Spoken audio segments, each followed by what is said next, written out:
Hello, everyone. Welcome to Decoding Downtowns, brought to you by Vistity. In this podcast, we dive deep with leaders from business improvement districts across the nation, revealing the strategies that are shaping the future of urban development and economic growth. Thanks for joining us. Okay, hey, it's Jamie Schwartzman, and welcome back to the podcast. Today on Decoding Downtowns, we're going to Iowa City, Iowa. Going to be excited to find out what's going on over there. We're speaking to Betsy Potter.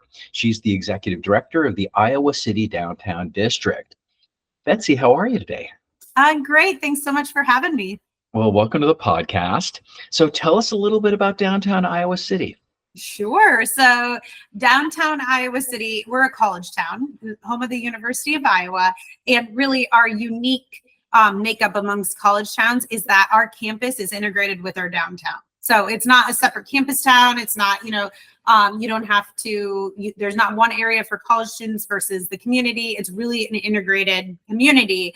And then also, well, actually in your background there's a river that then separates West Campus from East Campus. And a number of our hospital facilities too, with the University of Iowa, are on the other side of the river, just directly from downtown Iowa City. So that's kind of, we have a wonderful community outside of the University of Iowa, but we are, in Iowa. So it's not a huge city at all. Iowa City is only 70,000 people. We have a couple bedroom communities that butt up against us that we call suburbs. But, we're right off of Interstate 80, about an hour west of Illinois. So tell me a little bit about the university, what kind of students it draws, and that may make a sense of what the vibe is in Yeah, absolutely. I mean, we celebrate the University of Iowa a lot because they're a close stakeholder, obviously, to downtown Iowa City. And it also, as a college community, it brings a lot of vibrancy to downtown. We're a public institution. There's about 30,000 students at the University of Iowa. This year, we have about 5,000 undergrads that will be our freshmen that will be coming to the community in just a matter of weeks for the fall semester. And then obviously there's a big medical program here with the UI healthcare. So there's a gamut of all different activities that it brings to the community. And then we're a Big Ten school. So there's, large sports programs that are just directly across the river from us. Kinnick Stadium's only a mile from downtown. And then we also have Carver, Hawkeye Arena, and our wrestling facilities that are just a little bit beyond that. So there's a lot of university activation, and it's down a hill and across a river from a lot of those activities. So tell me a little bit about your organization, how are you structured, how you financed? Yeah, absolutely. So we are in Iowa, we're a self-supported municipal improvement district is what they call this type of a business improvement district. And what that really means is that we get tax revenue from a geographic boundary, which we call the Iowa City Downtown District. So the self-supported municipal improvement district is managed by our nonprofit, which is the Iowa City Downtown District. And we represent a very specific geographic boundary. It's about 16 blocks in total, which doesn't sound like a very big district, but we are very dense for a small town. We have over 400 businesses, 350 properties within those 16 blocks. And obviously the University of Iowa is a big portion of that. Their buildings aren't included as part of our, tax district, but they butt up against it on all from north, south, east, and west of that. So within it, it's a very vibrant place, and we get our tax funding. It's $2.50 on every $1,000 of assessed value for the commercial properties. So the property owners, it's on their tax bill. And right now we're in this midterm of 10 years, which expires in 2026. And we'll be looking to renew that at that time. I see. And is this the first renewal of it, or? No, this will be the third. So we started we started in 2012 was the first when we first started. And then we were on a 4-year term. And then they elected to then have a 10-year term. And SMIDs across Iowa look very different amongst each other, and it just depends on your community, your bylaws, and how you and your city has decided to create SMITs. Here, they decide, like a lot of times 10 years is really kind of the term that they're looking at for a number of SMITs, but it has to go to city council to have the approval.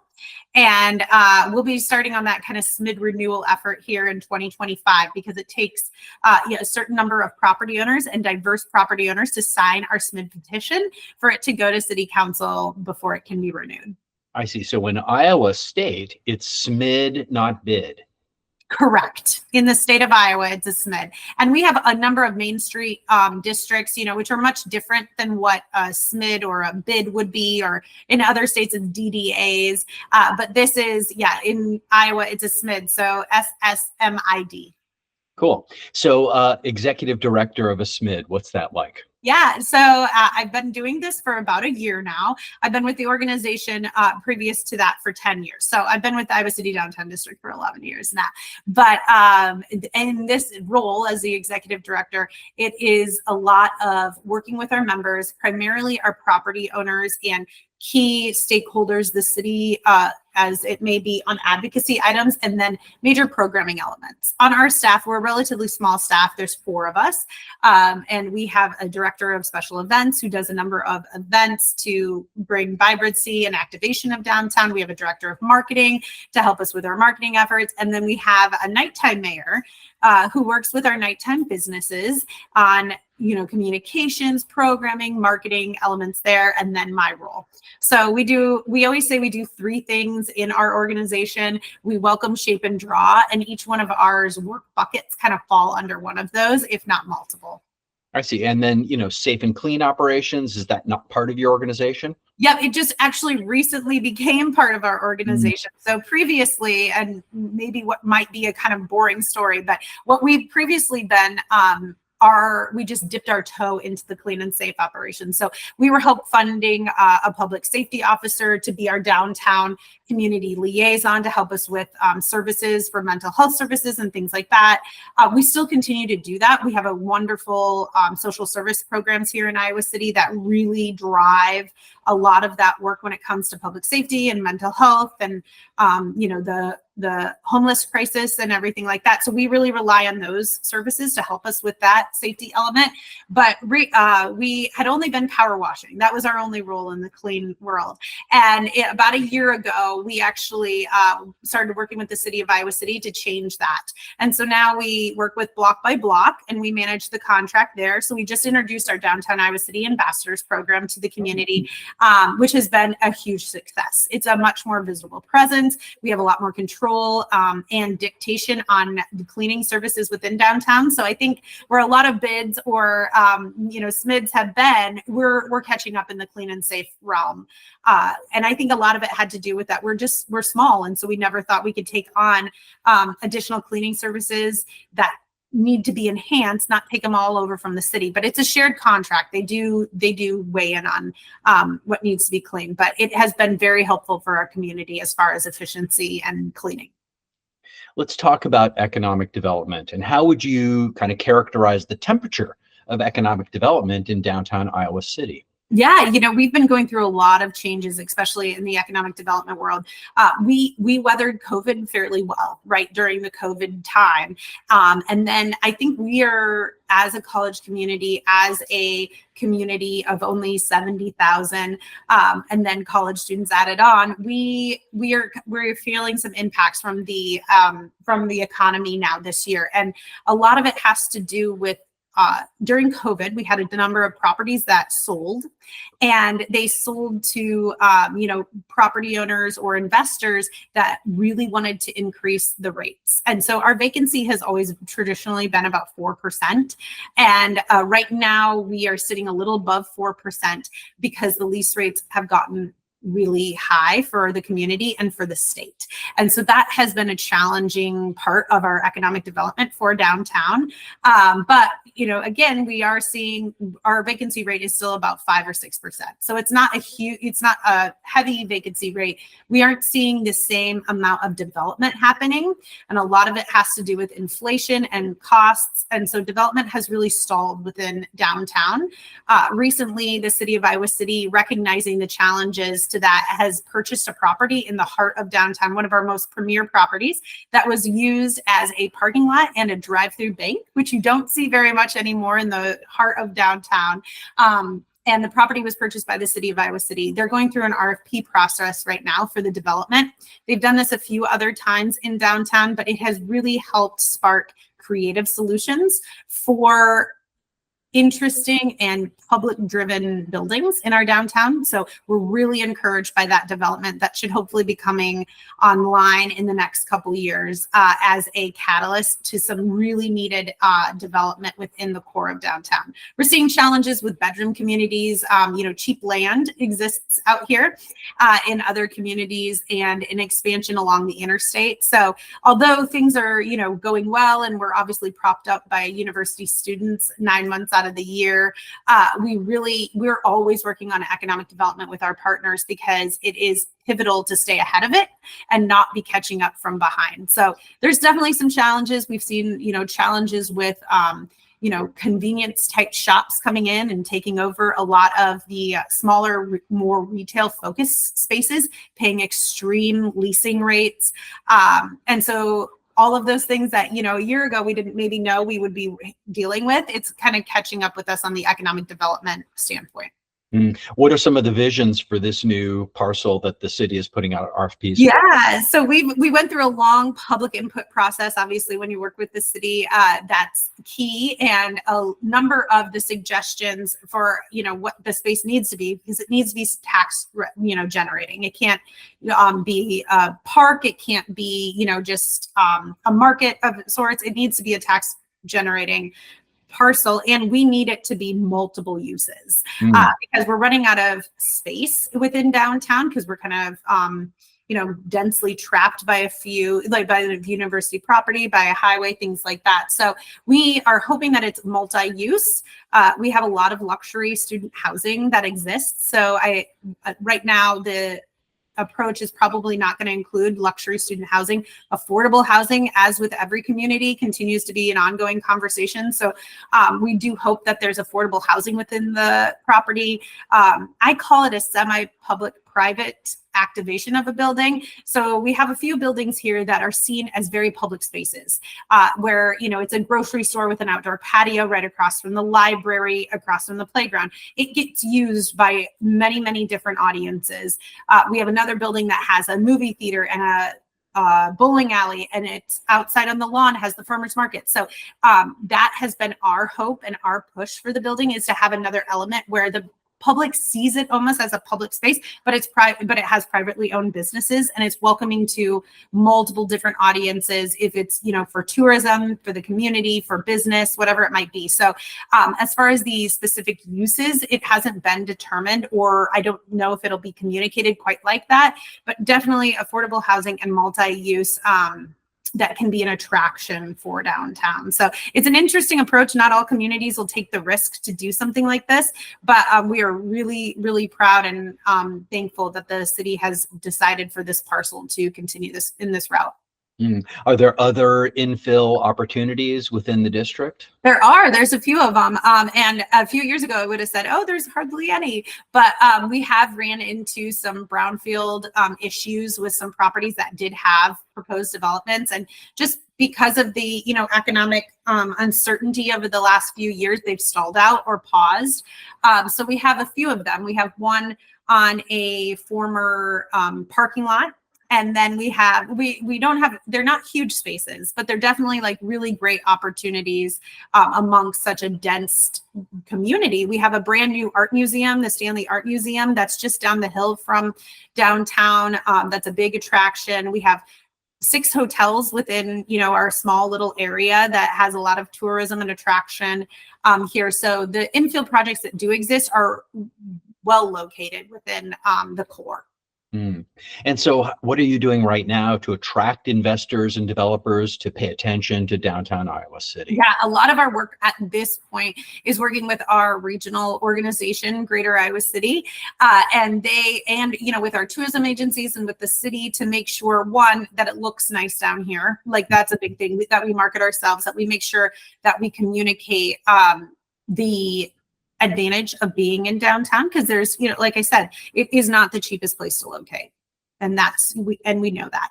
But the advantages of being within the core, and then obviously working with key developers within the community and making sure that they, have our support when they need it. We have a number of properties. There's also a kind of a transition that's happening right now where property owners were not selling, and because of age or because of family members dying, and it might be in a trust, a number of key properties are coming up for sale. So our work recently has been working with commercial realtors to make sure that who purchases these properties have downtown in mind and the community in mind, and plan to activate them and use them for the best possible use. So another part of that is us trying to encourage entrepreneurs to locate in downtown. Recently, for a long time, we've been focusing on retail, soft goods retail, and it continues to be something that we focus on heavily. It's becoming, kind of a challenge over the last few years, especially with chains gaining more momentum once again, and online. But a lot of our focus is on supporting soft goods retail shopping within our district, because unlike a lot of communities of our size, we have a good core of soft goods retail that's available in downtown. Let's talk a little bit about data. Are you guys tracking data, and do the brokers and developers come to you for data? Yes, we use a number of different data sources, and we use Placer. If you're familiar with Placer, so we do use a lot of that data to just kind of tell the story of how many people are down here, what demographics are down here, who is visiting, when our highest visitation times are, what impacts visitation. For a college community, especially a Big Ten school, you can definitely judge what our busiest Saturdays will be, and their home football games, and we know that, and we can tell, for the most part, like how many people are down here, and what they're doing, their traffic patterns and things. So that's a very helpful, not only for developers and telling the story of downtown, but for our members and for our property owners, for our businesses, just making sure that we understand but traffic patterns is helpful there. And with that, we send out a monthly, we call it an insights report, to our members to kind of share the story, because a lot of times data is great, but if you're not able to tell the story through the data and kind of give people a picture of what's happening, good and bad, it's not helpful. So, and to a small business owner, you're not going to take the time to dive into this data. You want someone to serve it to you as something that you can use, and that can be helpful for planning for your business or for your future business. So we use data a lot in that way. And then obviously there are, businesses and developers that don't have access to the data. A lot of times they have their own data sets or they're using it, but the city of Iowa City also really comes to us for data when they need it. And we've also used, I don't know if you're familiar with Hello Lamppost, but it's an AI software system that helps cities gain public feedback through a AI conversation in the public space. So we use that a lot of times too, to collect data from our community. And these insights reports, how long are they? Give me a sense of what's in them. Oh, they're pretty, we try to tell 3 different points within the insights report. So we send it out once a month, like I said, and mostly to our business members and our property owners. And it can be anything. I think our upcoming one is to tell, our big events, how many people were down here, what were our key hours during the big events over the summer, it could be traffic, like actual vehicle traffic that's passed by on a route. Or it could be what's upcoming developments that we're seeing. So that information doesn't come from Placer, but it comes from our city. What areas we're having lots of parking conversations right now. So it may include people's thoughts on parking rates, or how busy the parking ramps and the parking meters are during the days versus at night, and how much availability may exist in a ramp versus another ramp. So that's kind of the insights reports. We're trying to tell a story that our businesses and our property owners will care about in real time. How do you see data visualization, dashboards? Right now we're sending these reports out, but what about is there a future where people could come to us and look at the data on the website?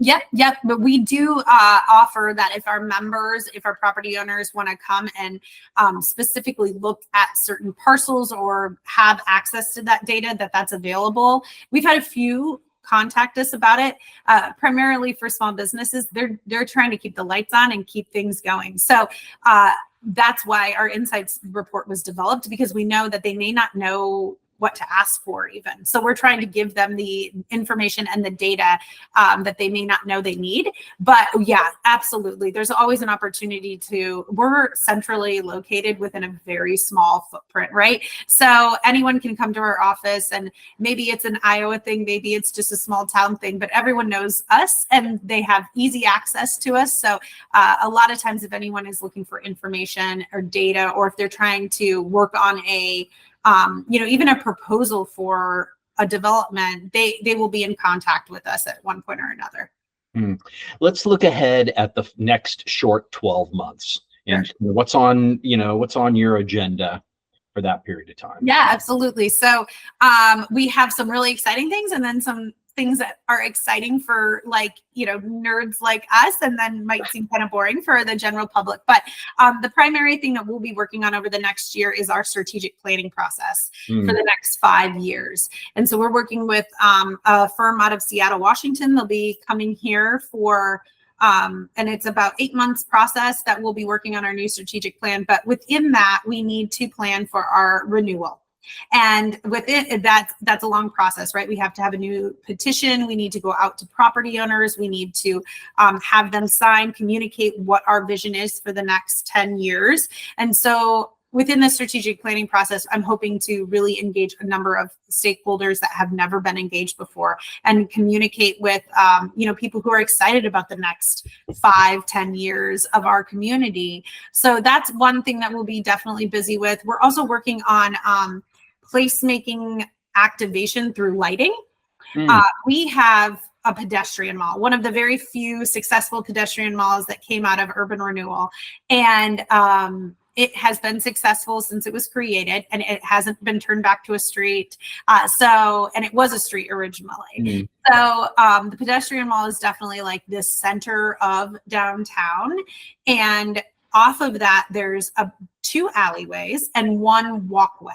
With that, there has been no investment in lighting.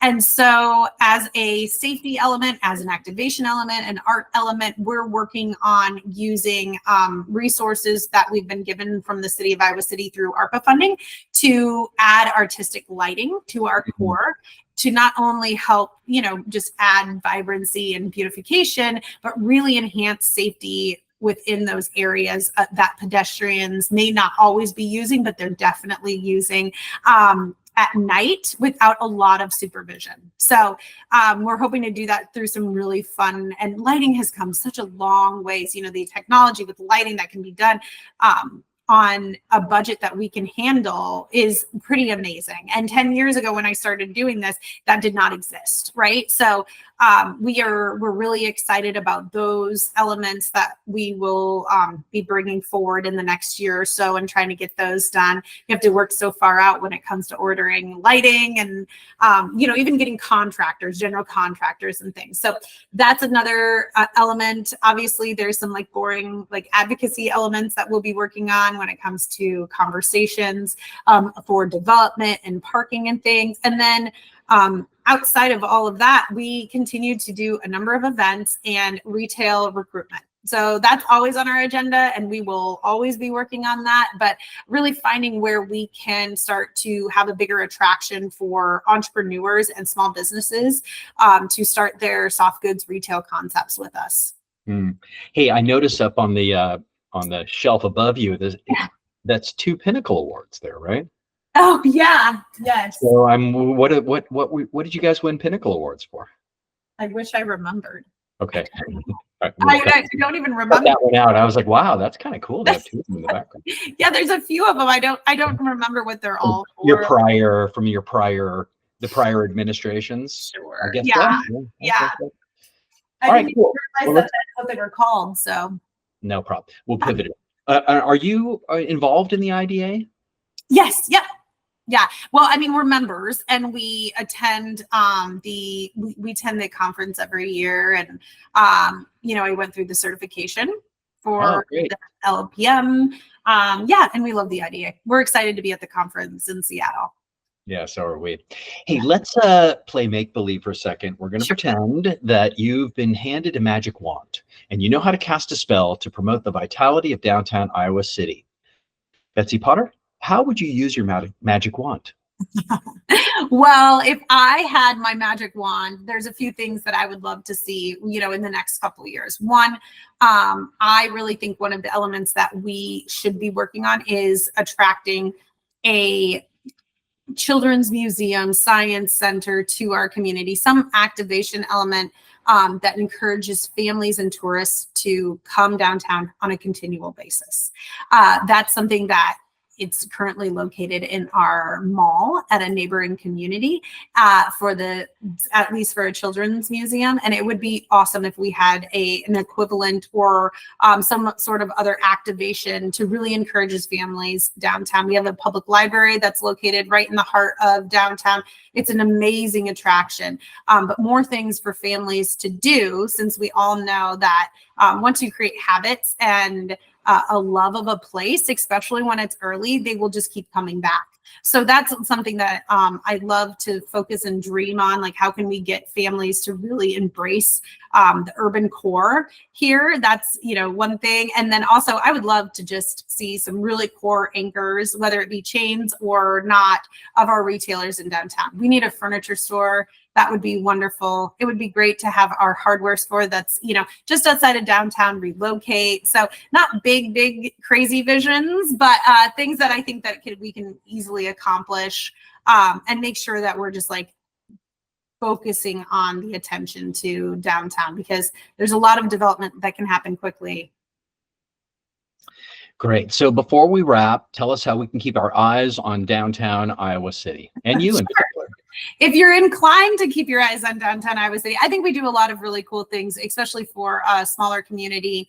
And we get pretty scrappy, and we definitely create some very creative programs. I mean, one of the programs, this isn't exactly answering your question, but I'll add to it. One of the most unique programs that we've created is we run a local delivery service for all of our retailers in downtown, and it's in-house. So we do, very creative programming that really applies to our members and our properties within downtown. So I do encourage you to pay attention to downtown Iowa City. We have a terrific website, downtowniowacity.com.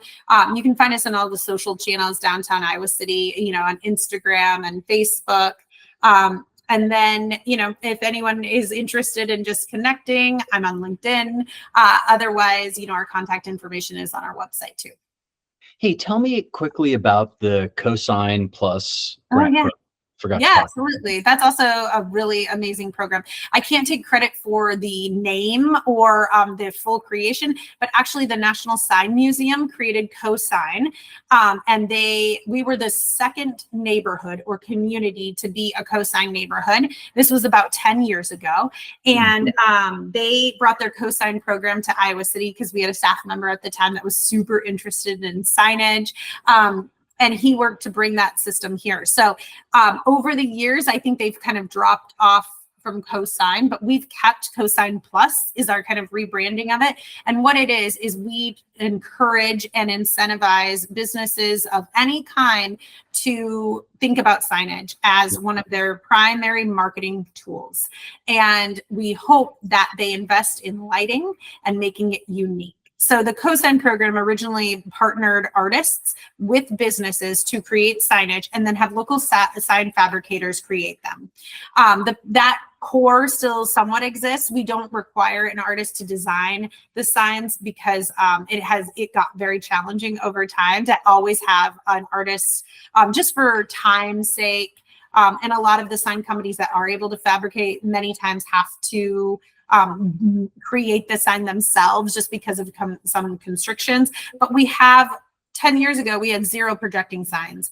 Now, almost every single business, first floor business, has a great sign, a projecting sign. Some are more creative than others, obviously. But that signage program is a grant program, a 50-50 match. We match up to $3,500 for exterior signage. And then the plus part of it is that we actually realized through this process that not everyone needs help with their signage, but they may need help with exterior renovations. And that could be anything from like awnings or windows, painting, just really encouraging them to look at their exterior. I mean, many times in communities like ours, it's easy to get into the pace of just like servicing, especially when the students come back for the season, just servicing, and you may forget what the exterior of your business looks like, right? Because you're opening, you're trying to keep things going. So really to take a look at the exterior. So that's also a grant program. It's a 50-50 match up to $2,500 for anything exterior that you would like to do to your property that's approved by the property owner. Do you have a sense of about how much money you think you guys have pushed out through these programs? Oh gosh, well, we've serviced over 80 businesses through those programs. And so each year we have about a budget of about $40,000 to support those programs. Got it. Well, that must make a big difference for the small businesses. Yep. It makes it very easy to get signage, which, as we all know, is very challenging, and it takes a while, and you have to get it approved through the city. And some people get this sign quote and it's $20,000, and that was not in their original plan when they went to open. So our intent is to make sure that signage is like on the forefront, whether you're opening or you've been in business for 20 years, that you're really like putting your best foot forward to the pedestrian. Cool. Hey, great conversation today. Thanks for joining us. Thank you so much. This was so fun. Thanks again. And thanks to our listeners for another session together, Decoding Downtowns, today with Iowa City. And until we meet up again, keep exploring and innovating in your district. Thank you for joining us today for Decoding Downtowns. If you've enjoyed our podcast, don't forget to subscribe to our YouTube channel. It's brought to you by Vistity, the leading geospatial visualization platform for data-driven decisions. Stay connected, stay informed, and let's continue to shape the future of our cities together. Until next time, I'm Jamie Schwartzman.